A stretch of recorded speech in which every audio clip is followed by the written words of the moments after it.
दूसरा एक important problem जो फार्मर करता है, जैसे यहाँ पे ये ऑनलाइन ड्रिंकर इसने लगाया है, ये पाइपलाइन। यहाँ पे क्या होता है, जब आप ये कंटिन्यूसली यूज़ करते हैं तो जब पानी आता है ये अंदर से इस पाइप में एक बायोफिल्म बनाते हैं। बायोफिल्म का मतलब होता है कि ये एक ऐसी परत बनाते हैं अंदर से इस पाइप में जिस पे बहुत से बैक्टीरिया या जिसमें बहुत से माइक्रो ऑर्गेनिज्म रहते हैं। तो यही फिर सोर्स रहता है एक इन्फेक्शन का।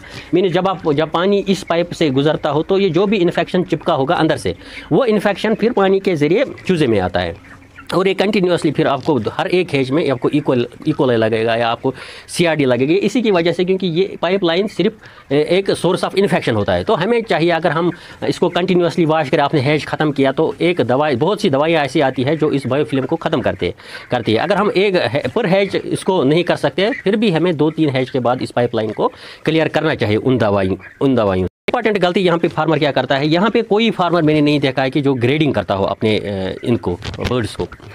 ग्रेडिंग क्यों करनी है? अगर जब हमारा चूज़ा या हमारे जो बर्ड्स है ये 12वें दिन तक जब पहुँचते हैं तो वहाँ पे हमें लग रहा है कि आधे चूज़े छोटे होते हैं, आधे बड़े होते हैं, जिससे फिर इनमें वेट की वेरिएशन आती है। जब ये बड़े हो जाते हैं, जब हम इनको निकालते हैं 1.5 किलो पे, आधे उस टाइम फिर 1 kg का होते हैं, आधे इसमें 1.5 kg का होता है। तो ये ग्रेडिंग हमें इसलिए करनी चाहिए 12वें दिन पे, ताकि जो हमें कमज़ोर लगे उनको हम अलग करेंगे। तो उन कमज़ोर को अगर हमें लगे कि इसमें इकोलाई है या इसमें और कोई बीमारी है, उनको हम दवा दे सकते हैं। या दवाई अगर हम देते हैं उन सभी बर्ड्स को तो उनको हमें डबल डोज भी दे सकते हैं ना। अगर हमें इनको लग रहा है कि ग्रोथ भी कम है तो इनको हम ग्रोथ प्रमोटर दे सकते हैं, जिसमें हमें अमाइनो एसिड्स दवाई आती है, जिसमें विटामिन, मिनरल और अमाइनो एसिड हो, वो हम इनको दे सकते हैं जो हमें कमज़ोर लगे। दूसरी बात, यहाँ पे अगर आप देखोगे इन चीज़ों में भी मुझे थोड़ा CRD के चांसेस लग रहे हैं। इनमें एक आवाज़ आ रही है जिससे हमें पता चलता है कि यहाँ पे इनको थोड़ा CRD के चांसेस है। और यहाँ पे अगर आप देख सकते हो कि यहाँ पे बुखारियों में से भी थोड़ा सा धुआं निकलता है। यही धुआं फिर एक प्रीडिस्पोजिंग फैक्टर बनता है कि ये धुआं जब यहाँ पे जमा होता है तो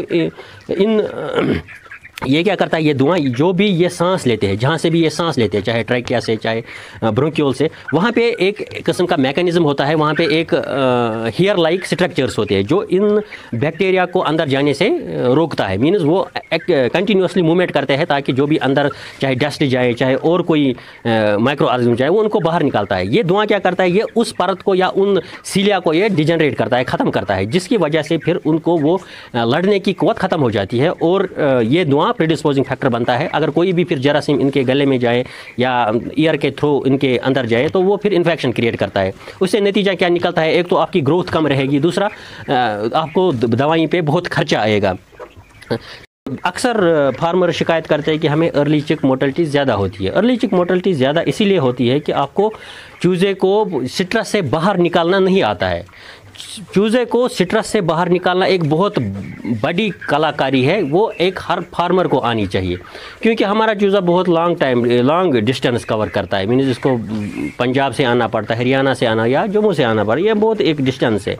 तो ये ऑलरेडी सिट्रस में होता है। अगर हम भी कभी जाते हैं श्रीनगर, जम्मू जाते हैं या बाहर किसी स्टेट में, जब बंदा आता है तो वो बेचारा बीमार जैसा लगता है। वैसे ही इनके साथ ये भी लिविंग थिंग एक है, तो ये भी एक सिट्रस में होता है। तो हमें चाहिए कि हम इसको आहिस्ता आहिस्ता इस सिट्रस से पहले बाहर निकालें, फिर हम जो भी दवाएं यूज़ करना चाहते हैं वो हम यूज़ कर सकते हैं। ऐसा नहीं है कि वो चूज़ा वहाँ से आए, हम पहले दिन से इसको एंटीबायोटिक ठूस देंगे, उससे ये प्रॉब्लम हो जाती है कि ये इनको अर्ली चिक मोर्टेलिटी ज़्यादा रहती है। और पहले हफ्ते का वेट एक इम्पॉर्टेंट चीज़ होता है कि हमें पहले हफ्ते में वेट अच्छा होना चाहिए, जो स्टैंडर्ड है जैसे 180 ग्राम्स होना चाहिए आफ्टर 1 वीक, वो होना चाहिए। क्योंकि यही अगर आपकी फ़र्क आता है 5 ग्राम या 10 ग्राम या 1 ग्राम, ये 1 ग्राम फिर लास्ट में लगभग 30 ग्राम तक बनेगा। मीन्स अगर आपका वेट आज 1 ग्राम कम आया तो ये एट लास्ट यही 1 ग्राम 30 ग्राम बन सकता है, क्योंकि फिर वेट इंक्रीज़ होता है। तो अक्सर मैंने देखा यहाँ पे बहुत से SDS भी एक केसेस आते हैं। SDS means sudden death syndrome, growth ज़्यादा आती है, चीज़ें की ग्रोथ ओवर वेट होता है, तो वहाँ पे उनको सडन हार्ट अटैक होता है। कि अगर हमें लगे कि सडन ये ग्रोथ ज़्यादा आती है, वहाँ पे हमें प्रोटीन लेवल कम करनी चाहिए। हम सिंपल मेज़ उसमें मिक्स कर सकते हैं, 50/50 यूज़ कर सकते हैं फीड और मेज़, ब्रोकन मेज़ को हम। एक इम्पॉर्टेंट चीज़ यहाँ पे 2 वायरल इम्पॉर्टेंट डिजीज़ रहती है। एक तो हमारा IBD के केस रहते हैं और RKD, ये 2 इम्पॉर्टेंट डिजीज़ है जो एक पोल्ट्री फार्मर को पूरा वैनिश करते हैं। लेकिन ये आरकेडी जो होता है इनका इम्पॉर्टेंट सोर्स रहता है कि वाइल्ड बर्ड्स, जिसमें हमें पिजन्स आते हैं, जिसमें हमें और वाटर फाउल्स आते हैं। वाटर फाउल्स का खतरा उतना नहीं रहता है क्योंकि these birds are not directly contacted them, लेकिन इनका ज़्यादा खतरा रहता है जो हमारे पिजन होते हैं, मीन्स या तो जिसको हम कबूतर बोलते हैं। तो कबूतर एक कैरियर होते हैं, वो ज़्यादातर आरकेडी उनमें होती है। तो अगर पोल्ट्री फार्म पे किसी को यही कबूतर रहते हैं तो उसको चाहे कि इनको वहाँ पे रहने न दे, क्योंकि यही फिर वायरस के सोर्स बनते हैं और आरकेडी के सोर्स बनते हैं।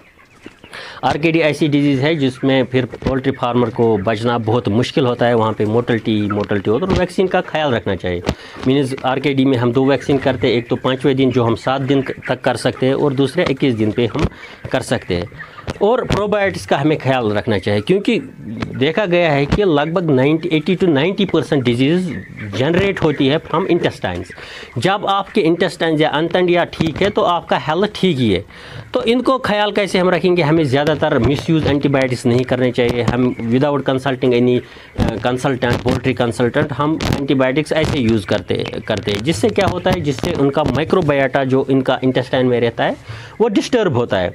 तो जब ये डिस्टर्ब होगा तो उनका एंट्राइटिस होने का बहुत ही ज़्यादा खतरा, क्योंकि जो पैथोजेनिक बैक्टीरिया होता है वो हर एक जगह होती है, चाहे उसमें क्लोस्ट्रीडियम हो, चाहे उसमें इकोलाई हो, वो हर एक जगह होती है। तो जब उनका माइक्रोबायोटा मीन्स बेनिफिशियल बैक्टीरिया जो हमारे इंटेस्टाइन में जो कंट्रोल रखते हैं इन पैथोजेनिक बैक्टीरिया का, जब वो कम होते हैं तो पैथोजेनिक बैक्टीरिया अल्टीमेटली फिर जगह लेते हैं वहाँ पे और इसको फिर इन्फेक्शन करते हैं। चाहे वो इन्फेक्शन फिर इकोलाई की नज़र में हमें दिखता है या माइक्रोप्लाज्मा CRD की नज़र में फिर दिखता है। इसीलिए हमें प्रोबायोटिक्स के यूज़ करना ही करना चाहिए, जिसमें हमें लैक्टोबैसिलस आता है, या आप सिंपल उसमें कर्ड यूज़ कर सकते हैं, जिसको हम जामु दूध कहते हैं। वो आप 1 kg पर 1000 बर्ड्स यूज़ कर सकते हैं। तो उससे फिर आपका जो बर्ड्स होगा, उसके इंटेस्टाइन होंगे वो ठीक रहेंगे और आपके बर्ड में फिर ग्रोथ भी ठीक रहेगी।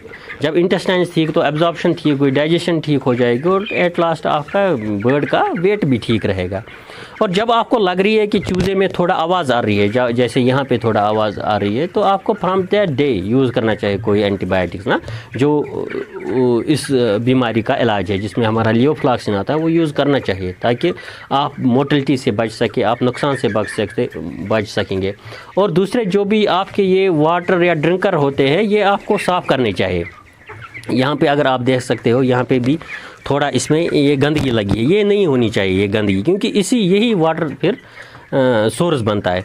और इम्पॉर्टेंट चीज़ है कि जो हाइट है वाटर का, ये बड़ी एक इम्पॉर्टेंट चीज़ है। जैसे आप यहाँ देख सकते हो, ये वाटर की या ड्रिंकर की हाइट थोड़ा ज़्यादा है। ये हाइट हम कैसे करेंगे, पता करेंगे कि हमें किस हाइट पे रखना चाहिए जी? ये उस हाइट पे रखना चाहिए जो बैक है एक चूज़े का, जैसे यहाँ पे चूज़े का बैक है, ये इसी हाइट पे होना चाहिए।